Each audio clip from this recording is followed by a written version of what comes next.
শ্রীমদ্ ভাগবত সপ্তাহ জ্ঞান যজ্ঞ আমাদের চলছে। তার মধ্যে আবার আমাদের একটি উপনয়ন সংস্কারও হবে। তাই উপনয়ন সংস্কারের জন্য আমরা যজ্ঞকুণ্ড তৈরি করেছি। যজ্ঞশালাতে উপনয়ন সংস্কার করতে গেলে 3 দিন হোম যজ্ঞ করতে হয়। তাই আমরা উপনয়ন সংস্কার উপলক্ষে এই হোম যজ্ঞের জন্য আমরা যজ্ঞকুণ্ড তৈরি করেছি। পরে এই যজ্ঞকুণ্ডতেই আমাদেরকে ভাগবত এর শেষেও যে হোম যজ্ঞ হয় সেটাও হয়ে যাবে। তাই আপনাদেরকে দর্শন করাবো।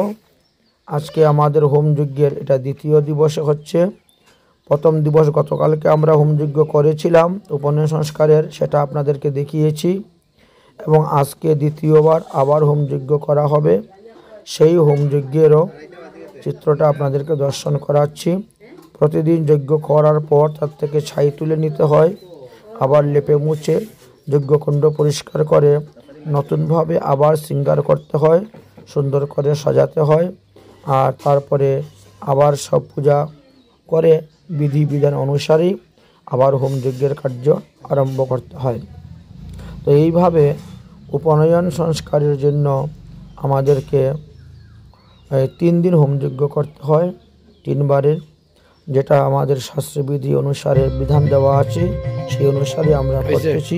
আপনাদেরকে দেখাবো, আপনার সঙ্গে থাকুন, দেখতে থাকুন আমাদের হোম যজ্ঞ।